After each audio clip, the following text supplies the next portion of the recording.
APSC आनजादाव उथ्रिनानै आङो गोजोननाय मोनदों। मानोना आं बर' मिडियामजों फरायनाय। बर' मिडियामजों फरायनायब्लाबो आरो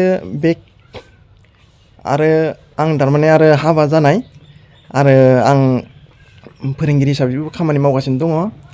बेयाव आङो जाथावैब्लाबो नाजायोब्लादि जानो हायो, आं बेखौ मोनसे फोथायनाय मोननो हादों। आं गोजोननाय मोननो हादों।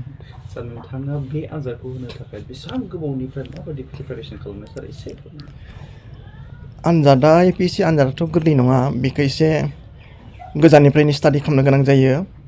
माने खालामब्रबबाय पास जाब्रबबाय बे रखम आनजाद नङा बियो। बियो मोनथाम रोखोमनि जायो, प्रिलिम, मेन आरो इन्टारभिउ। प्रिलिमनि थाखायब्ला अबजेक्टिभ टाइप एसे चुइस खालामनानै फरायनांगौ।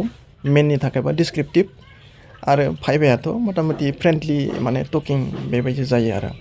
मथा मथि आंनि साननायाव बोसोरसे देर बोसोरसो मोजां जुदि स्टाडि खालामोब्ला माने बे आनजादखौ उथ्रिनो हागोन आरो। जोंनि ओनसोलाव गोबां लाइमोनफोरा माखासे MA, BA बेबायदि खालामनानै ओरैनो गोग्लैसोना दं। दा बिथांमोना जुदि नैबे एग्जामाव बाहागो लानोब्ला नोंथाङा बेफोरखौ मा खावलायगोन? आंनि हालाबोथ' बेनो। आंबो माब्लाबानो MA पास जानायसो। खिन्थु आंहा मोनसे भुल धारना दङमोन, माने फैसा होयोब्लासो पास जायो होननानै। दा आङो रिसेन्टलि जिथु सिनारिय' नुदों, फैसा होआब्लाबो पास जायो। बेवहायनो आङो जेनेबा 2018 मायथाइयाव एसे फरायाब्लाबो होदोंमोन। बेयाव आङो क्वालिफाइड जायाखिसै। नाथाय बेयाव आं मोनसे इनफरमेसन मोनबाय जे आं नाजाब्ला हागोन होननानै।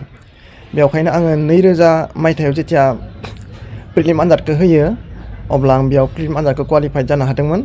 आरो बिसानो मेन आनजादखौ क्वालिफाइड जाबाय। बिनि उनाव भाइभायावबो आङो क्वालिफाइड जानो हाबाय।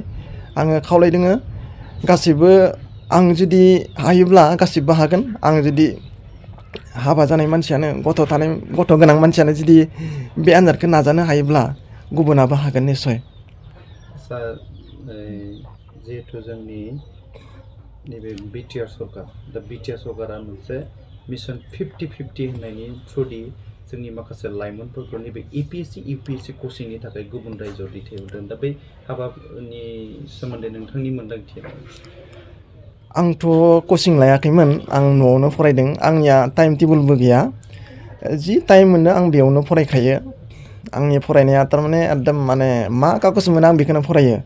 आनखि आं